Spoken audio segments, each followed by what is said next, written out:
Welcome back, all you big bass lovers. It's DeMont coming back at you again. We got the July 6 cents box in, so let's go ahead and take a look, see what we got this month. I'm hoping they got some of the new stuff in here, like their Bosa worm and some other stuff in here. Sorry, I'm a little tired. I've been trying to get stuff done in my gym / pool table room and trying to get stuff moved around and get everything done. It's been a process.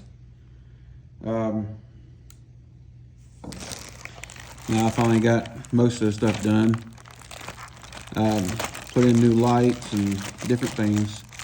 All right, first thing out of the box, we got an axle jig, which I'm glad to see we're starting to see this come out more and more. In all fairness to 6 cents, these have been out of stock more often than they have been in stock.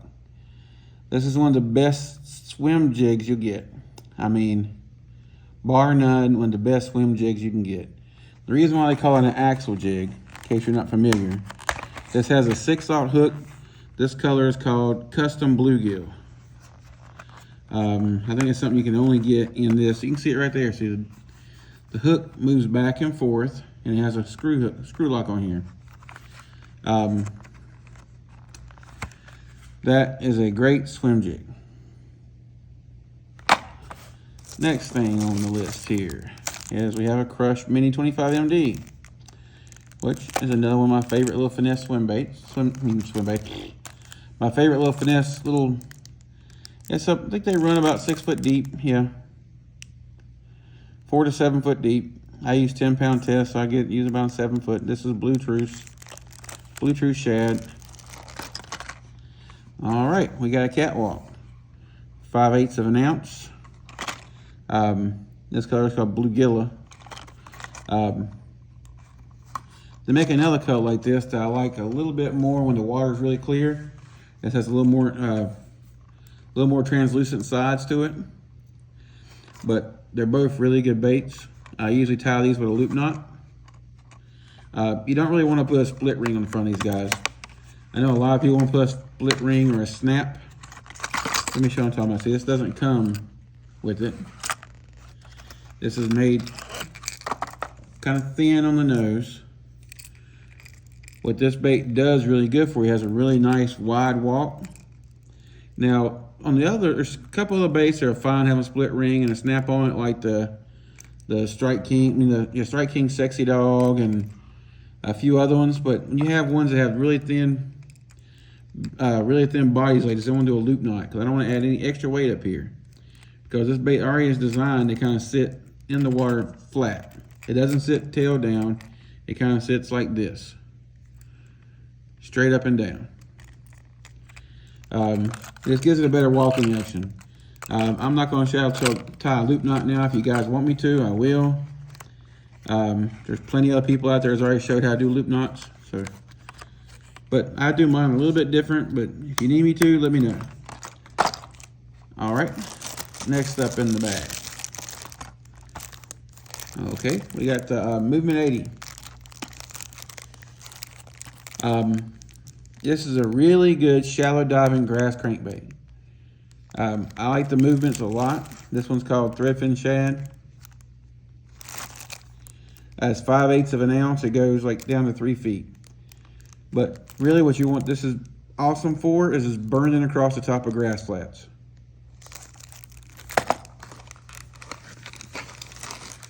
Okay, we got some, looks like Divine Shads coming. Yep, Divine Swim Baits.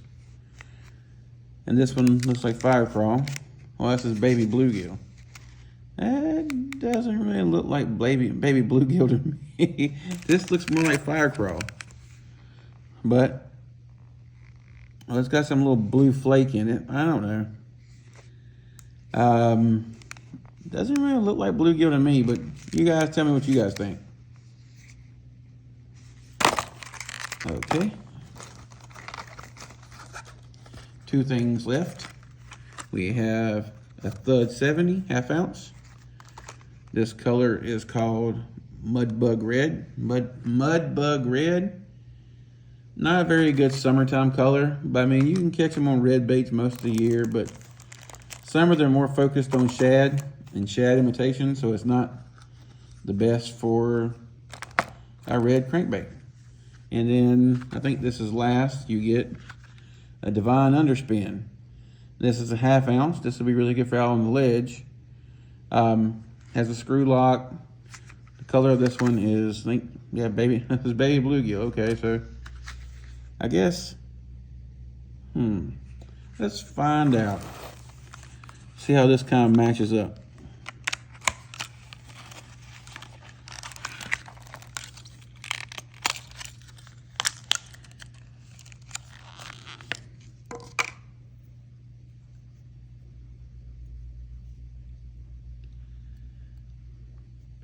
Nice head, very sharp hook. That's one thing you can always find with Divine, with 6th Sense. They're going to give you top quality baits. They're not putting no junk inside the bag. And I call a lot of slack over it, but I call stuff for how I see them. And companies like Megabass, not Megabass, but Monster Bass, were putting junk in the box. And even to an extent, Lucky Tackle Box is really bad about it, but also Mystery Tackle Box does it. Even if you buy the Elite box, they put junk in the box, and it's not even worth the value of what you're paying. Okay, guys, so let's see how this looks together. Let's see here. If I was to hold it like this, it doesn't seem to match up the head very good. The head is really wide, and this is kind of narrow. But yeah, see the yellow? It doesn't really match at all. It's got a little bit of green pumpkin up here. Trying to get this thing to focus better. So there we go. It's kind of crazy just how much thicker the body is on here versus the body here. And this is, what is this, the 3.8? Yeah, 3.8. 3.8 baby bluegill. So yeah, that just doesn't match very well. Yeah, it doesn't match very well. And to be honest with you, underspin this time of year, especially a 1/2 ounce, is out for the ledges. And you're not really throwing a bluegill color out on the ledges right now anyway.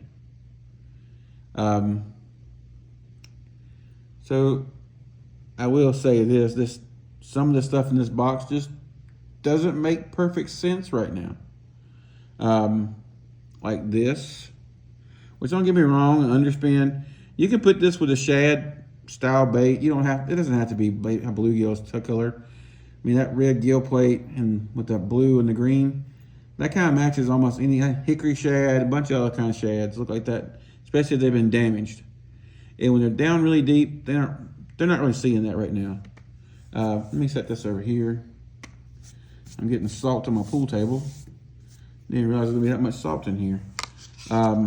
This doesn't make that much sense in the box right now. This makes sense, this makes sense, this makes sense, and this makes sense. But these three things are kind of out of place. I mean, this is more in place than this and this. I guess technically the only thing that's out of place right now is this. I'm sorry, this is like the one thing that's out of place right now. It just kind of seems like something they just threw in. But I mean, you can always go up shallow, and there's always going to be bluegill eaters. I mean, that's always going to be there. There's always going to be that population of resident fish. What I mean by resident fish is they never go deep. They spawn, they stay shallow. And usually that's your bigger fish. Now, one thing about bigger fish is they're harder to catch because they've seen a lot more shit. So of course they're going to be hard to trick. They've probably been caught 3, 4, 5, 7, 9, 20, 11 times. So that's why a lot of people, especially with their forward-facing sonar, they like to go out off the points rest time of year. I mean, I'm no exception to the rule. I use it too. A lot of people think they're going to start banning that in tournaments, but I don't think they will. I mean, there's too much money to be made, and there's too many people that's already invested in it. I mean, so I don't really see, I really don't see the video game era of fishing going away anytime soon. So there's that. I like my forward-facing sonar, but I taught myself, not really taught myself, well, yeah, I kind of taught myself a lot and learned from a lot of other people how to fish the patterns for the time of year. And I recommend you do the same, because you don't want to be out there and let's say your live scope goes out, or your Garmin, you pick your poison. You got Garmin, Humminbird, and Lowrance. They all have forward-facing sonar. They all offer a version of it.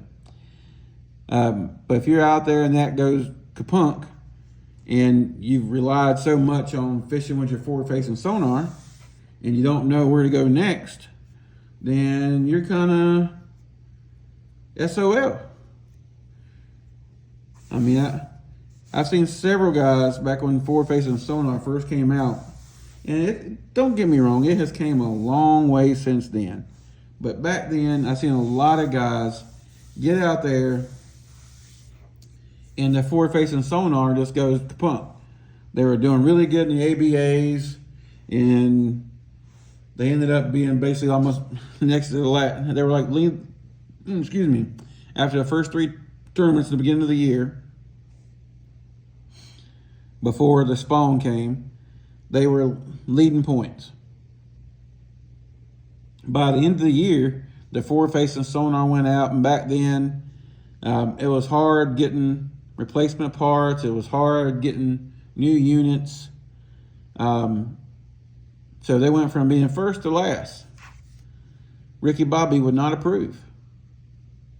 But anyway, guys, just a recap. Here's your underspin, Divine swim bait, your Thud 70, which would be a killer come wintertime and spring. You got your Catwalk. You got your Movement 80X. You got your Crush Mini 25 MD. And your axle. The thing I'm most excited about is anytime they put an axle jig in, I'm always happy about that. So there you go. You got any questions, ask them down below. Subscribe to the channel. Should be, I don't want to keep lying to you guys. I keep telling them to be on the water, but it seems like I keep on keeping on, not getting out there. I got to stop making excuses and just do it. But anyway, I'll be out there pretty soon. Subscribe to the channel. And if you have any questions about anything, I mean, I usually answer people's questions. People ask me, they go to my videos and they see different swim baits and finesse stuff that I do. They ask me about line, reel, what kind of setups. People ask me about budget and the best combo I think I can make for them for under yada yada amount of money. Anyway, you know somebody that needs that kind of help, send them my way. I'll help them out. No problem. All right, guys, this is DeMont. You guys have tight lines, and I'll see you on the next one.